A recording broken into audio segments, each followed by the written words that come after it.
Ayan guys, good morning guys, no. Andito tayo sa maisan ni Mrs. no. Makita nyo yung ganyang kalawak. Ayan ang lawak niyan. May mga nakabilad oh.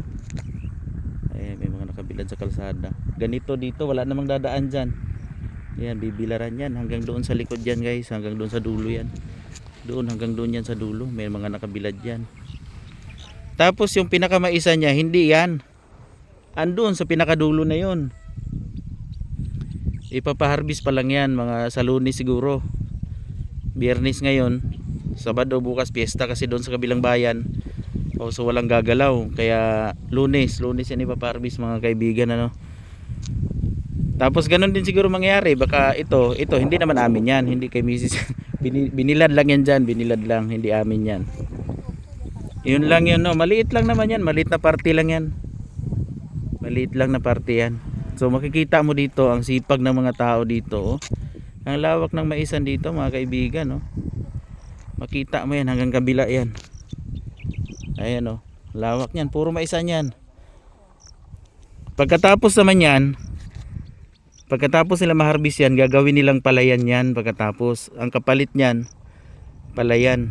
Sobrang init kaya ako nakaganito, sobrang init dito. Medyo mag alas 9 na yata. Kaya mainit na. Kaya ayan na sila nagbibilad guys no. Ayan.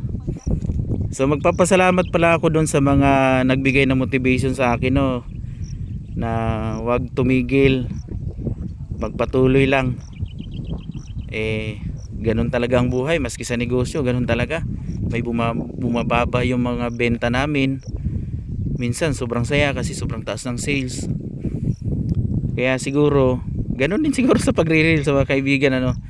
Biglang nanghihina ka kasi talagang bumababa yung benta, ay bumababa yung views. Ito pa may tatlong, ewan ko ba, tiningnan ko yung ano kasi bagong content creator lang naman ako mga kaibigan. Yung views ko tiningnan ko, tatlong beses bumaba, parang bumawas siya ng every tingin ko, bumawas siya ng 200 plus. Parang more or less 200 plus kada bawas, kada tingin ko. Sabi ko parang ang laki na nawala, parang hinayang, wala pa nga akong kinikita. Nababawasan na yung, parang naiipon kasi natin yung views nababawasan na. Kaya parang sige lang, sabi nga nila ituloy-tuloy lang kasi marami namang mga content creator din na nagsabi ganun talaga, tumataas ang tumataas ang views, bumababa, tumataas, bumababa. Sige lang, patuloy pa rin. So guys, salamat sa panonood sa video na to. So share nyo lang para makatulong din kayo sa akin no. Salamat no. Salamat po.